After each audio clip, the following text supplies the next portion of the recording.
நீங்கள் பார்த்து கொண்டிருப்பது உங்கள் ஜாஷுவா டிவி. சகல ஜனங்களுக்கும் நற்செய்தி.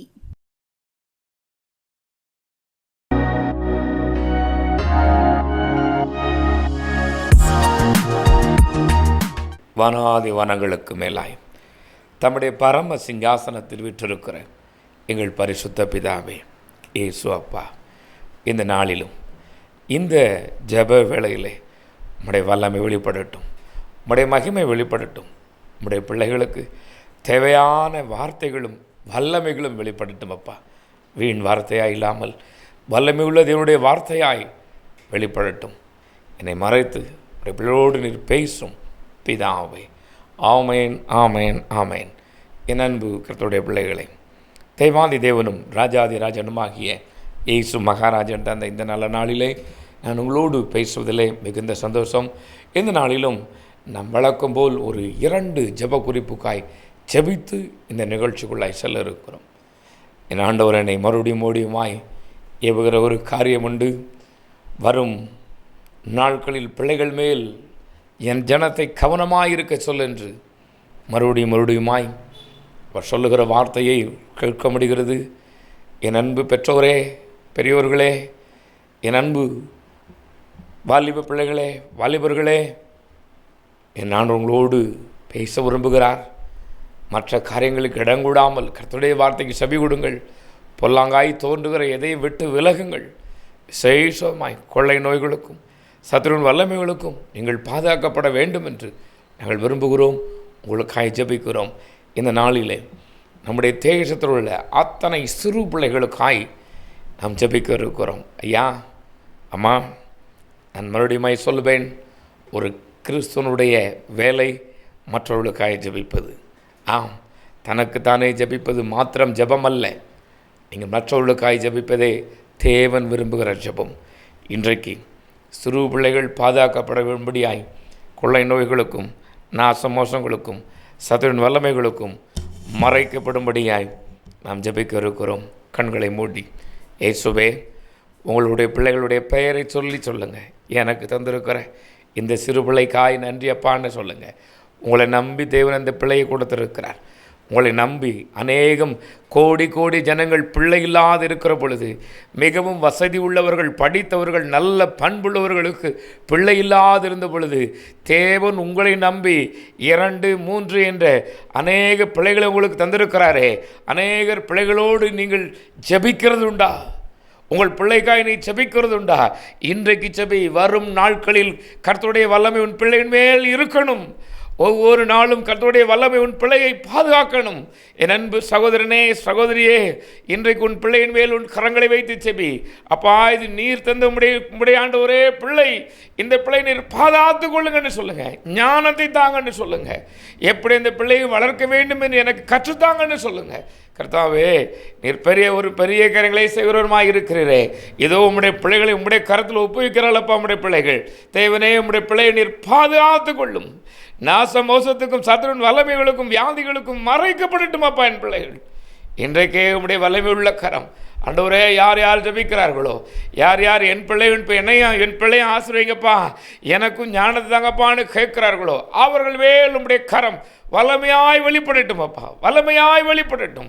தேவனே, நீர் தந்த உம்முடைய ஆண்டவரே ஆசீர்வாதத்தை பிள்ளைகள் கர்த்தரால் வரும் சுதந்திரம் என்று நான் பார்க்கிறேன். உம்முடைய சுதந்திரத்தை உம்முடைய பிள்ளைகள் ஆண்டவரே இம்மட்டு உம்முடைய பிள்ளைகளுக்கு தந்ததுக்காய் சோத்திரம். இன்னும் உம்முடைய பிள்ளைகள் ஒன்று உம்முடையத்தில் ஒப்புவிக்கிறார்கள். நீரே பொறுப்படுத்தி பாதுகாத்து கொள்ளும். எங்கள் மெய்ப்பொருள் ரட்சகருமாகிய இயேசு கிறிஸ்துவின் மூலம் ஜெபிக்கிறேன். ஜெபங்களும் நல்ல பிதாவே. ஆமேன், ஆமேன், ஆமேன். என் அன்பு கர்த்தருடைய பிள்ளைகளை, அடுத்தபடியாக நம்முடைய கூடுகையிலே கர்த்தர் அற்புதங்களை செய்து வருகிறார். உங்கள் ஜெபத்தினால் அவர் பெரிய காரியங்களை செய்கிறவர். அநேகர் நமக்கு அனுப்பின ஒரு ஜெப குறிப்பு உண்டு, வேலை இல்லையே என்று.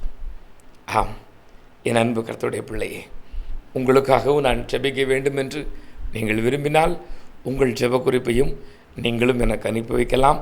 இதோ என்னுடைய நம்பர் வருகிறது, பார்த்து கொள்ளுங்கள். கர்த்தர்களோடு பேசுவாரானால் கர்த்தருக்கென்று எதையாகலும் செய்யுங்கள். ஆம், கர்த்தருடைய நாமம் மகிமைப்படட்டும். இந்த நாளிலே அநேகர் நமக்கு தந்த ஒரு ஜெப குறிப்பு, வாலிபர்கள் அநேகர், ஐயா நான் படித்து விட்டேன். நான் படித்து முடிந்து 3 வருடமாகிறது, 4 வருடமாகிறது, 2 வருடமாகிறது.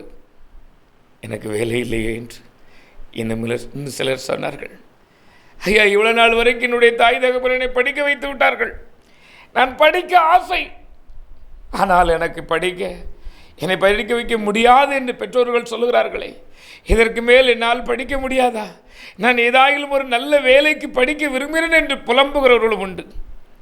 அவர்களை நினைத்து, ஐயா, ஒரே ஒரு நிமிடம், அருமையான சகோதரியே, ஒரே ஒரு நிமிடம் அவர்களை நினைத்து, ஐயா, என் தேசத்தில் உள்ள வாலிப பிள்ளைகளை பாருங்கள், வாலிபர்களை பாருங்கள், வேலை இல்லாமல் எவ்வளவாய் கஷ்டப்படுகிறாளப்பா, படித்த படிப்புக்கு வேலை இல்லை என்று சொல்லி புலம்புகிறது உண்டு. அன்று ஒரு நாள் ஒரு சகோதரி சொல்கிறார், கட்டட வேலை பார்க்கிறேன், எவ்வளோ படிச்சிருக்கேன், எம்ஏ படிச்சிருக்கிறேன், எம்எட் படிச்சிருக்கேன்னு சொல்லி அநேகர் புலம்புகிறார்கள். ஐயா, ஜனத்துக்கு தகுதிக்கேற்ற வேலையை தாங்க. வேலை இல்லாத விரக்தியில் இருக்கிற பிள்ளைகளுக்கு ஆறுதலை தந்து சீக்கிரத்தில் வேலையை தாங்கப்பா. வேலை செய்கிற இடத்தில் ஆண்டவரே, போராட்டத்தின் மத்தியில் பிரச்சனை மத்தியில் இருக்கிற பிள்ளைகளுக்காக நான் ஜெபிக்கிறேன். தேவனே, அந்த வேலை செய்கிற இடத்தில் இவர்களுக்கு ஒரு ஆண்டவரே அவருடைய கண்களில் தயவு கிடைக்கட்டும், தயவு கிடைக்கட்டும். உம்முடைய கண்களில் கிருபை கிடைத்தது போல, தயவு கிடைத்தது போல உம்முடைய ஜனங்கள் மத்தியிலும் என் ஜனங்களுக்கு தயவு கிடைக்கட்டும் அப்பா. உம்முடைய பலத்த கரத்தினால் உம்முடைய பிள்ளைகளை நான் ஆசீர்வதிக்கிறேனப்பா. உம்முடைய நன்மையின் கிருபையும் என்னிலிருந்து வீட்டுக்கு தொடரட்டும் பிதாவே. ஆமேன், ஆமேன், ஆமேன். என் அன்பு கர்த்தருடைய பிள்ளைகளே, இந்த நாளிலும் நான் உங்களோடு பேசும்படியாய் என் எஜமான் இயேசு மகாராஜன் எனக்கு தந்த ஒரு வார்த்தை உண்டு. ஆம், உங்களிடத்தில் வேத புஸ்தகம் இருக்கிறதா? என்னோடு திருப்புவீர்களா? 1 தெசலோனிக்கேயர் புஸ்தகம், 1 தெசலோனிக்கேயர் திருப்புங்களேன், 5ஆம் அதிகாரம் 16வது வசனம். எப்பொழுதும் சந்தோஷமாயிருங்கள். சந்தோஷமாய் இருக்கிறது எப்படி ஐயா? இந்த சந்தோஷத்தை தேடி, சமாதானத்தை தேடி, நிம்மதியை தேடி அலையாத ஜனங்கள் மிக குறைவு. பல கோடி கோடி ஜனங்கள் எங்கே நிம்மதி என்று தேடி திரிகிறார்கள். மலைக்கு போனால் வந்துடுமா, குளத்துக்கு போனால் வந்துடுமா, ஆற்றுக்கு போனால் வந்துடுமா, வெளிநாட்டுக்கு போனால் வந்துடுமா, வெளி மாநிலத்துக்கு போனால் வந்துடுமா, இல்லையில் வேறு ஏதாயிலும் செய்தால் வந்துடுமா? இன்னும் சிலர் குடிச்சா நிம்மதி கிடைக்குமா, சிகரெட் குடிச்சா நிம்மதி கிடைக்குமா? பழமொழி சொல்லுவாங்க, புண்பட்ட நெஞ்ச புகவிட்டு ஆத்துதே. எத்தனை பேருக்கு நெஞ்சு ஆரம்பிச்சுன்னு தெரியல. டாக்டர்கிட்ட கேரளத்தான் சொல்லுவாங்க, அம்பட்டும் கேன்சரில் இருக்குன்னு. ஆமாம், சிலர் குடிச்சிட்டா ஒரு சந்தோஷம் கிடைக்குமா? உன் குடும்பம் எல்லாம் துக்கத்தில் இருக்கு. ஆனால் நீ சந்தோஷத்தில் இருக்குன்னு சொல்லுறது உன் குடும்பம் எல்லாம் துக்கத்தில் இருக்கு. உன்னால் உன் குடும்பத்துக்கும் துக்கம், உனக்கு மாத்திரமல்ல. என் அன்பு சகோதரனே, இந்த சந்தோஷத்தை நாம் எப்படி பெற்றுக்கொள்ள முடியும்? எங்கே இது கிடைக்கும்? வேதம் சொல்லுகிறது ஐயா, இடைவிடாமல் ஜெபம் பண்ணுங்கள். நீங்கள் எப்போதும் சந்தோஷமாக இருக்கணும்னா அதே 1 தெசலோனிக்கேயர் புஸ்தகம் 5ஆம் அதிகாரம் 17வது வசனம் சொல்லுது, இடைவிடாமல் ஜெபம் பண்ணுங்க. என்ன ஐயா, கிடவிடாமல் ஜெபம் பண்ண முடியுமா? முடியும். எப்படி? நான் உங்களோடு பேசுவாராக. ஒரு பழைய சம்பவம் ஒன்று. இடைவிடாமல் எப்படி ஜெபம் பண்ணுவது என்று ஊழியர்களாய் சேர்ந்து ஒரு பெரிய மாநாடு நடக்குது. எங்கே? ஒரு ஊழியருடைய வீட்டில் நிறைய ஊழியர்கள் வந்துருக்குறாங்க. அது எப்படி இடைவிடாமல் ஜெபம் பண்ண முடியும்? நம்ம முழு நேரத்துக்கு ஊழியத்துக்கு வந்துட்டோம், ஆனாலும் இடைவிடாமல் எப்படி ஜெபம் பண்ண முடியும்? அது அப்படி இது இப்படின்னு சொல்லி ஒவ்வொருத்தராய் பேசிக்கிட்டு இருக்கிறாங்க. இவர்களுக்கெல்லாம் ஒரு அம்மா, அந்த ஊழியரின் வீட்டில் வேலை செய்கிற ஒரு அம்மா அப்பப்போ டீ போட்டு கொடுக்குது. கொஞ்சம் நேரத்துக்கு ஒருக்கா டீ ஸ்நாக்ஸ்லாம் கொடுத்துட்டுருக்கு. அந்த அம்மா வந்துச்சு. எல்லாரும் பேசினீங்களையா, என்னாச்சு? முடியாது, நாங்கள் கண்டுக்கிட்டோம். அது எப்படி முடியும்? நம்ம தூங்கிருந்தோம், நம்ம அந்த வேலையில் இருக்கோம், இந்த வேலையில் இருக்கோம், அது எப்படி எப்போதும் ஜெபம் பண்ணிக்கிட்டு இருக்க முடியும்? அந்த தாயார் சொன்னார்களா, என்னால் முடியும் என்று. மற்றவர்கள் சொல்லியிருக்கிறார்கள், அது எப்படி? நாங்கள் முழு நேரத்து ஊழியக்காரங்களை எங்களால் முடியல. நீ ஆப்டால் ஒரு வேலை செய்கிறாய், எங்கள் வீட்டுக்கு தேவையான பணிவிடை செய்து கொண்டு இருக்கிறாய். உன்னால் எப்படி முடியும்? ஆமையா, முடியும். என்ன சொல்கிறீர்கள்? நான் உங்கள் வீட்டுக்கு வரும் பொழுது முதலாவது ஒரு வேலையை செய்வேன். என்ன வேலை தெரியுமா? உங்கள் வீட்டை பெருக்குவேன். பெருக்கும் போதே சோம் பண்ணிக்கிட்டு இருப்பேன். அப்பா, என் இதயத்தில் உள்ள குப்பைகளும் இப்படியே ஆக போகட்டும். அதுக்கப்புறம் உங்கள் வீட்டில் உள்ள பாத்திரங்களை நான் விளக்குவேன். அப்போ சொல்லுவேன், ஏசப்பா, என் இருதயமும் பரிசுத்தமாக்கப்படட்டும். அப்பா, என் இருதயத்தில் உள்ள பாவங்களெல்லாம் கழுவுங்க. என் இருதயம் இந்த பாத்திரம் மின்னுகிறது போல உமக்கு பிரியமாக இருக்கட்டும்னு சொல்லுவேன். மறுபடி சமைப்பேன், சாப்பாட்டை சொல்லுவேன். இந்த பதார்த்தம் எப்படி ருசியாக இருக்கிறதோ அதே போல் என் வாழ்வும் என் பேச்சும் உமக்கு பிரியமாக இருக்கட்டும் என்று நான் ஜெபிப்பேன் என்று சொல்லியிருக்கிறார்கள். என் அன்பு கர்த்தருடைய பிள்ளையே, தேவன் ஒரு முடியாத காரியத்தை சொல்லியிருக்க மாட்டார். அருமையான இந்தியாவின் அப்போஸ்தலர் சாது சுந்தர் சிங் ஐயா இரவு முழுவதும் ஜெபிப்பாராம்.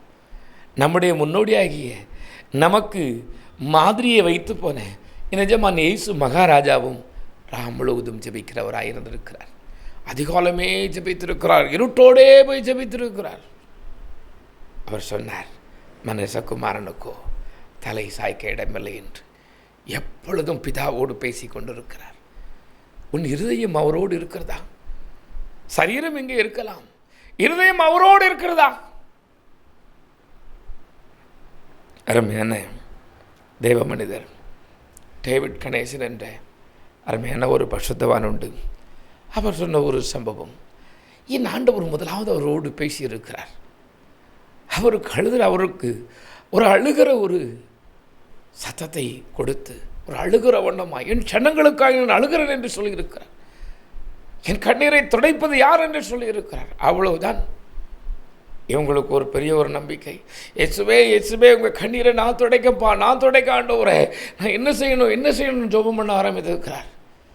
தெருக்களில் சும்மா போனாலே பிசாசு பிடித்தவர்கள் அலறி ஓடுவார்களாம். என் அன்பு கர்த்தருடைய பிள்ளையே, உன் இருதயம் கர்த்தரோடு இருக்கும் பொழுது சந்தோஷம் உன்னோடு இருக்கும். போகட்டும், நான் வேதத்திலிருந்து உங்களுக்கு சிலரை காண்பிக்க இருக்கிறேன். என் ஆண்டவரே இதை சொல்லியிருக்கிறாள். லூக்காவின் சுவிசேஷம் என்னோடு திருப்புங்களேன். லூக்கா 18ஆம் அதிகாரம். லூக்காவின் சுவிசேஷம் 18ஆம் அதிகாரம் 1ஆம் வசனத்திலிருந்து இவ்விதமாய் நிஜமான் இயேசு மகாராஜனை தமது திருவாய் மொழிந்து சொல்லியிருக்கிறார். ஆம், சோர்ந்து போகாமல் எப்பொழுதும் ஜெபம் பண்ண வேண்டும் என்பதை குறித்து அவர் ஒரு உவமையை சொன்னார். எப்படி சோர்ந்து போகாமல் ஜெபம் பண்ணணும் அப்படின்னு சொல்லி ஒரு எக்ஸாம்பிள், ஒரு சாம்பிள் கதையை, ஒரு சம்பவத்தை சொல்லியிருக்கிறார். எக்ஸாம்பிளாய் சொன்ன ஒரு சம்பவம், ஒரு ஏழை விதவை இருந்தாள். அந்த ஏழை விதவைக்குரிய சொத்தை மற்றவன் அபகரித்து கொண்டானாம்.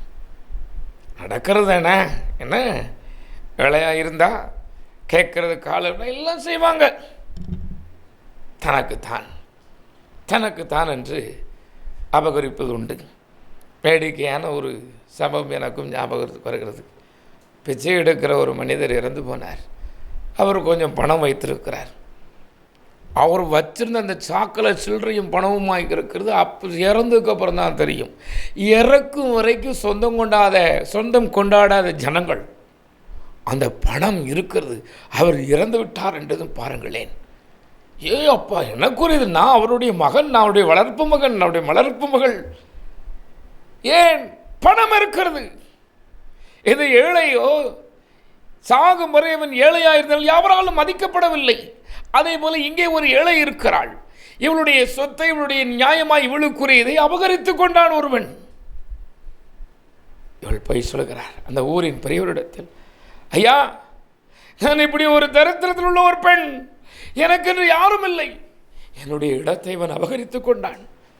எனக்கு எப்படியாவது பெரிய மனசு பண்ணி எனக்கு நியாயமாக என்னுடைய இடத்தை வச்சுக்கிட்டு, என் வீட்டை வச்சுக்கிட்டு என்னை விடமாட்டேக்கான்னு சொல்லி புலம்பும் பொழுது எல்லாருக்கும் போல அவருக்கும் கேட்கறதுக்கு முடியல. ஏழையின் சத்தத்தை கவனிப்பது இறைவன் மாத்திரமே. ஏழையின் சத்தம் இறைவனுக்குத்தான் பிடிக்குமே ஒழிய பதவியில் இருப்பவர்களுக்கோ மற்ற காரியங்களில் இருப்பவர்களுக்கோ பிடிக்குமாவது கொஞ்சம் சந்தேகம், அநேகருக்கு கசக்கும். அதே போல் அந்த அதிகாரிக்கு கசந்து விட்டது. இவளுக்கு நம்ம ஏதாவது ஹெல்ப் பண்ண என்ன நடக்க போகுது? ஒன்றும் கிடையாது, பெற்றோன்னு விட்டாச்சு.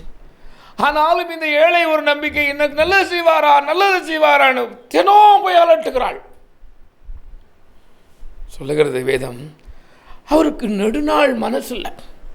ஆமாம், அந்த லூக்கா 18 பார்த்தீங்கன்னா அவளுக்கு அந்த பெரிய மனிதருக்கு வெகு நாள் வரைக்கும் மனதில்லாதிருந்து, வெகு நாள் மனசில்லை. இவங்களுக்கு ஹெல்ப் பண்ணி இவங்களுக்கு நம்ம சரின்னு சொல்லி என்ன ஆப்போன்னு சொல்லி விட்டுட்டு அதுக்கப்புறம் நினச்சிது, அந்த மனுஷன் தேவனுக்கு பயப்படாதவன், மனுஷரை மதிக்காதவன், அவனுக்கு தேவை பணம் பணம் பணம் பணம் பணப்பேய் பிடிச்ச ஒரு மனுஷன்.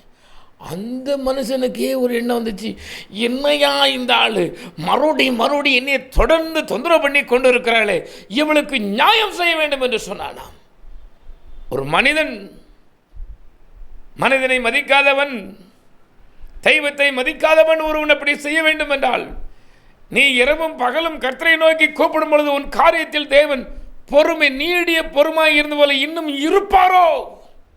இல்லை, உன் துக்கத்துக்கு ஒரு சந்தோஷம் வரப்போகுது. ஆமென் சொல்லுங்களேன். உன் இடைவிடாத உன்னுடைய ஜெபத்துக்கும் தேவன் சந்தோஷத்தை தர இருக்கிறார். இடைவிடாத ஒரு ஜெபம் எல்லாவற்றையும் வாய்க்க பண்ணும். ஆமென் சொல்லுங்களேன். உன்னுடைய இடைவிடாத ஜெபம் எல்லா தடைகளையும் மாற்றும். உன்னுடைய இடைவிடாத ஜெபம் எல்லா ஆசீர்வாதத்தையும் கொண்டு வரும்.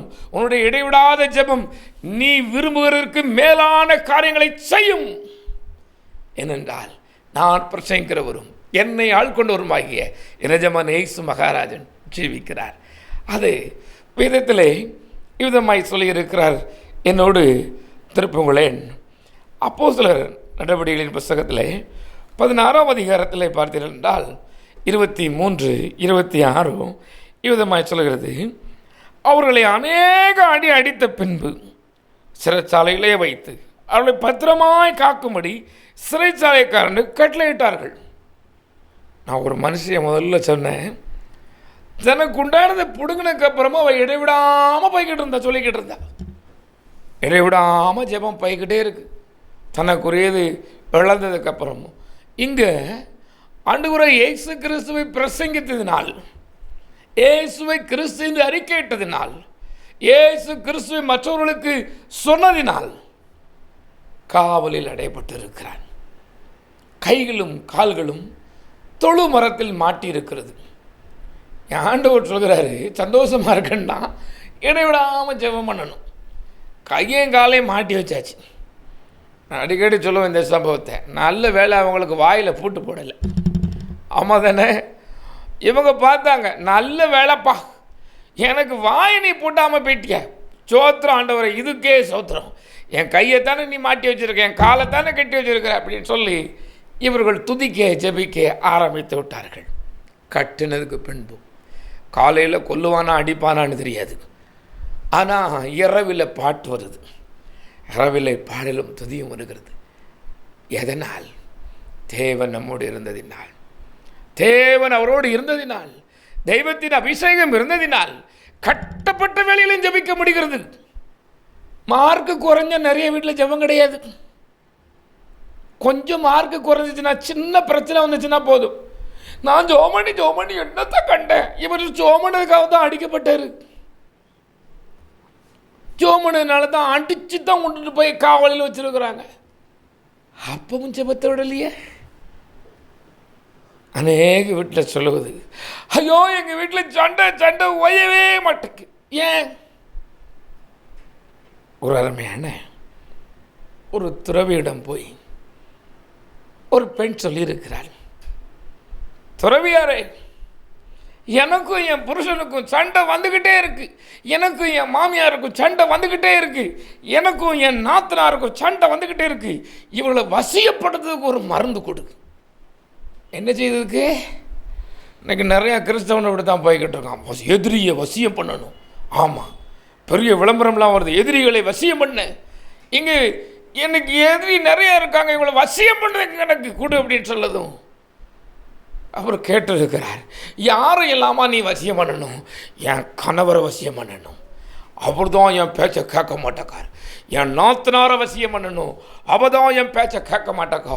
என் மாமியாரை வசியம் பண்ணணும், அவள் தான் என் பேச்சை கேட்க மாட்டேக்கா. என் பக்கத்து வீட்டுக்காரியை வசியம் பண்ணணும், அவள் தான் என் பேச்சை கேட்க மாட்டேக்கான்ருக்கு. இவர் உடனே அப்படியா கொடுத்துடலாமே, கொடுத்துருவோன்னு சொல்லிட்டு சொல்லியிருக்கிறார்.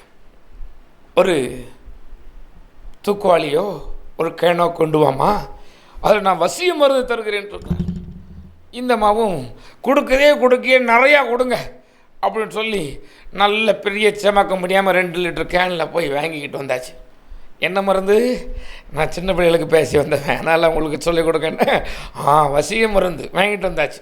வாங்கிட்டு வந்து அவர் சொல்லியிருக்கிறார், அந்த அருமையான மனிதர், யாரெல்லாம் உன்கிட்ட சண்டைக்கு வராங்களோ அப்படி சண்டைக்கு வரும் பொழுது இதை நீ ஒரு வாய் நிறையா முழுங்கிடக்கூடாது. 20 நிமிஷத்துக்கு வாய் நிறைய ஊற்றி வாயில் வச்சுக்கிட்டு 20 நிமிஷத்துக்கு உட்காந்துரு. எல்லோரும் உன்கிட்ட வசியமாகிறாங்க சீக்கிரம். அவ்வளவுதான். இவர் ஏதாவது சொல்லி கணவர் சண்டைக்கு வருவார், அதை பாட்டில் திறந்து அந்த வசியம் மருந்து சொல்ல மறந்த மத்தியெல்லாம் அதை அப்படி குடித்து ஒரு 20 நிமிஷம் கழித்து ஒன்றுமே இல்லை நினச்சிக்கிட்டேன், வசியம் ஆயிடுச்சு. கொஞ்சம் நாள் ஆயிடுச்சு, வசிய மருந்து முடிஞ்சிருச்சு. உடனே போயிருக்கிறார், துறவியாரே நீங்கள் கொடுத்த அந்த மருந்து முடிஞ்சிருச்சு, எனக்கு இன்னும் ஒரு பாட்டில் வேணும். அவர் சொல்லியிருக்கிறார், வசியம் யாருக்கு பண்ணணும்னு எனக்கு தெரிஞ்சு வச்சுமா, நான் கொடுத்தது வெறும் பச்சை தண்ணி. நீ அடுத்த ஆள் பேசும்போது 20 நிமிஷம் உன் இருதயத்தை கட்டுப்படுத்தி உன் வாயை அடக்கி இருந்தனாலே உனக்கு எல்லாரும் அன்புக்கு அடிமை தானே ஒழிய, நீ பதிலுக்கு பதில் பேசி எப்போ சண்டைக்கு வருவான்னு நீ ஆசைப்பட்டனா எல்லாரும் உனக்கு எதிரி தான். நான் கொடுத்தது வெறும் பச்சை தண்ணி தான், எனக்கு வசியமும் தெரியாது ஒன்றும் தெரியாது, இதை நீ செய்யுமா அப்படின்னு சொன்னார். தன் நாவை காக்க வேண்டும். சந்தோஷமாக இருக்கணும்னா வாயையும் என்ன செய்யணும்? திறக்கக்கூடிய இடத்துல திறந்து, திறக்கக்கூடாத இடத்துல மூடிக்கிடணும். ஆமேனா இல்லையா? சொல்லுங்கள், என்னான்றவங்களோடு இருக்கட்டும். அந்த பவுலும் செய்யலாமல் அடித்தப்போ கூட இடைவிடாமல் ஜெபம். இன்னும் ஒரு மனிதனை உங்களுக்கு காண்பித்து கொடுக்க இருக்கிறேன். தானியேல் என்ற ஒரு புத்தகம் இருக்கிறது. அதில் 6ஆம் அதிகாரம் 16வது வசனம் இதமாய் சொல்கிறது.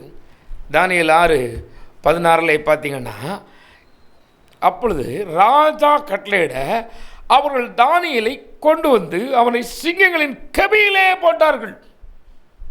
நான் முதல்ல ஒரு பெண்ணை சொன்னேன், கஷ்டத்தினால் இடைவிடாமல் ஜெபம் பண்ணணும் அப்படின்னு சொல்லி என் ஆண்டவர் சொன்ன காரியத்தை சொன்னேன். 2வது ஒரு மனுஷியை சொன்னேன். அவன் என்ன செய்தாங்கன்னா, அது என்னாண்டவங்களோடு பேசட்டும், அடிக்கப்பட்ட நேரத்திலும் சிறைச்சாலையில் இருக்கப்பட்ட நேரத்திலும் இடைவிடாமல் ஜெபம் பண்ணாங்க.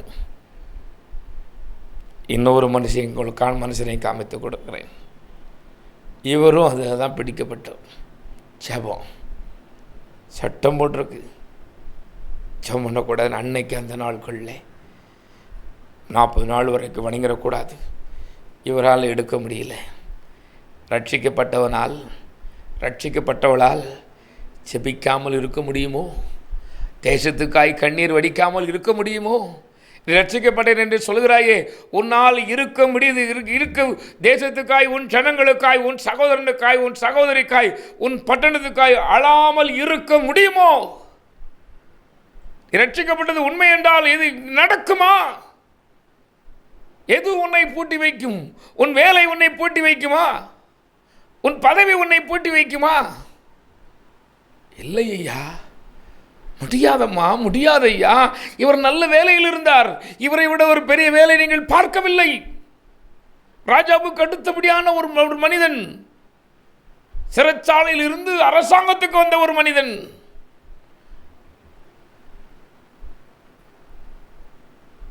அன்றைக்கு நல்ல பொக்கிஷன் போதபடி இருக்கல, ஆனாலும் தினம் ஜெபம் பண்ணுதார். இவர் போனதே அவர் ராஜா பிடிச்சிட்டு போய் நல்லா இருக்கானு சொல்லி பிடிச்சிட்டு போய் வளர்த்தாள். ஆனால் இவர் அந்த தேசத்துக்காய், தான் விட்டு வந்த தேசத்துக்காய், தன்னுடைய ஜனங்களுக்காய், தன்னோடு இருக்கிற ஜனங்களுக்காய் எப்பொழுதும் ஜெபிக்கிறவராயிருந்தார். இடைவிடாத ஒரு ஜெபம். ராஜா சொல்லுகிறார், உன்னதமான தேவனுடைய குமாரனே, நீ இடைவிடாமல் ஆராதிக்கிற உன் தேவனை தப்புவிக்க வல்லவராயிருந்தாரா? ராஜா வேலை பார்த்துருக்கிறாரு, ராஜாவுடைய அரண்மனையில் இருக்கிறாரு. ஆனால் அவர் இடைவிடாமல் ஜோமனான்னு சொல்லி ராஜா சொல்லுதார். இன்னைக்கு கிறிஸ்தவத்தில் சபைகளுக்கு கிடைக்கப்படும் பொழுது இந்த சபை ஊழியர் ஒடியாந்து சொல்வார். அருமையான தேவ மனிதர்கள் ஒடியாந்து சொல்லுவாங்க, ஐயா நீங்கள் ரொம்ப ஜப குறிப்பு கொடுத்துடாங்க, 4 ஆள் தான் ஜெபம் பண்ணணும், 4 மட்டும் போதும். ஐயா இவ்வளோ ஆள் இருக்காங்களே, 50 பேரும் சும்மா வேடிக்கை தான் பார்ப்பாங்க. நீங்கள் ஜப குறிப்பு கொடுக்க அந்த 4 பேர் தான் மாற்றி மாற்றி ஜெபம் பண்ணிக்கிட்டு இருப்பாங்க, பார்த்துக்கோங்க. என் அன்பு கர்த்தருடைய பிள்ளையே, எது எதுக்கெல்லாமோ பேசுதோம். யாராவது பக்கத்து வீட்டுக்காரங்க சண்டை ஓட்டா 1 மணி நேரம் அப்படி விடாத அடமலையாய் பேசுகிறோம். ஆனால் ஒரு 5 நிமிடம் ஜெபிக்க நமக்கு மனம் வர மாட்டேங்கிறது. நல்ல வேலை இருந்தால் அவ்வளவுதான், அதுக்கு ஒரு தண்ணி. இங்கே என் பிள்ளை வேலை பார்க்கான், நான் என் பிள்ளை இவ்வளோ பெரிய வேலை பார்க்கான், இவ்வளோ பெரிய அதிகாரி, நாங்கள்லாம் முட்டாங்கள் போடுவோமா, நாங்கள்லாம் சாட்சிக்கு முதல்ல வருவோமா? நான் ஒருவர் இருக்கிறார், தானியேல் பெரியாள். எல்லா அதிகாரம் இருந்தது, ஜெபிக்கிறவராயிருந்தார். சந்தோஷம் அவரை தேடினது. இன்றைக்கு அநேகருக்கு பணம் இருக்கிறது, பதவி இருக்கிறது, சந்தோஷம் இல்லை. காரணம் என்ன? உனக்கும் தேவனுக்கும் இடையே பிளவு இருக்கிறது. ஐயா பிளவு இருக்கிறதம்மா. வேதத்தில் சொல்லுறது, என் வேதத்தை மறந்தால் நான் பிள்ளைகளை மறப்பேன் என்று சொல்கிறார் ஆண்டவர். அப்படியே சவால் என்று சொல்கிறார். நீ வேதத்தை மறந்தாயா? எதற்கு எல்லாத்துக்கும் நேரம் இருக்கு, வேத வாசிக்க நேரம் இல்லை, ஜெபிக்க நேரம் இல்லை. சமாதானம் உனக்கு நேரம், உனக்கு சமாதானத்துக்கு நேரம் இல்லை. அதனால தான் சந்தோஷத்துக்கு நேரம் இல்லை. எப்பொழுதும் அதை என்ன நடக்குமோ, இது என்ன நடக்குமோ யோசித்து யோசித்து எல்லாம் வியாதியும் வாங்கி வச்சுக்கிட்டு இருக்கிற அவர் மேல் வைத்து விடுங்கள். இன்றைக்கு உங்கள் கவலையை, உங்கள் துக்கங்களை, உங்கள் வருத்தங்களை நிஜமான இயேசு மகாராஜாவின் மேல் வைத்து விடுங்கள். 1 பேதுரு 5:7 சொல்கிறது, அவர் உங்களை விசாரிக்கிறான் அப்படின்னால் உங்கள் கவலை எல்லாம், அது என்ன கவலையாக இருந்துட்டு போட்டிருக்கியா? ஒருவர் இருக்கிறார் சந்தோஷத்தை தர, ஒருவர் இருக்கிறார் சமாதானத்தை தர. அவரிடத்தில் வைத்து விடுங்கள். கண்களை மூடுவோமா? எங்கள் அதிகமாக நேசிக்கிறங்கள் பரலோக பிதா இயேசு அப்பா, சந்தோஷமாக இருப்பதற்கு எத்தனையோ வழிகளை தேடி அலைந்தோம். ஜெபத்தில் தான் சந்தோஷம் இருக்கிறது என்பதை இன்றைக்கு கண்டுகொண்டோம். தேவனே, இடைவிடாமல் ஜெபிக்க எங்களுக்கு பலன் தாரும். சொல்லுங்க ஐயா, உங்கள் வாயால் சொல்லுங்க. என் சகோதரனே சகோதரியே, உன்னுடைய வாயால் சொல்லுமா. இடைவிடாமல் ஜெபம் எனக்கு பலன் தாங்க. என் வீடு சந்தோஷம் நிறைந்த ஒரு வீடாக இருக்கணும், என் இருதயம் சந்தோஷம் நிறைந்த ஒரு இருதயமாக இருக்கணும், என் குடும்பம் சந்தோஷம் நிறைந்த ஒரு குடும்பமாக இருக்கணும். கர்த்தாவே, என் பட்டணத்துக்காக நான் ஜெபிக்கிறேன். பட்டணத்து ஜனங்கள் சந்தோஷம் உள்ளவளாக இருக்கணும். என் தேசத்துக்காக நான் ஜெபிக்கிறேன். என் தேசத்தின் ஜனங்கள் ஒவ்வொரு வீட்டிலும், இல்லத்திலும், உள்ளத்திலும் சந்தோஷம் இருக்கணும். வியாதிகள் மாறட்டும் ஐயா, சத்துருவின் வல்லமைகள் செயலற்று போகட்டும். நசனாக இயேசு கிறிஸ்துவின் கல்வாரி இரத்தத்தின் வல்லமை கர்த்தாவே இப்பொழுது வெளிப்படட்டும். எங்கள் இந்தியாவின் மேல் தேவனே, நீர் பெரிய ஒரு திட்டம் வைத்து உம்முடைய 12 சீசர்கள் ஒருவரான தோமாவை அனுப்பி வைத்தீரே, அதை நினைவு கொண்டு எங்கள் அக்கிரமங்கள் பாவங்களை மன்னித்து சந்தோஷ சமாதானத்தை இந்த நிகழ்ச்சியை பார்க்கிற அத்தனை பேருக்கு நீர் தரும்படி நான் ஜெபிக்கிறேன். ஜெபங்களும் நல்ல பிதாவே. ஆமேன், ஆமேன், ஆமேன்.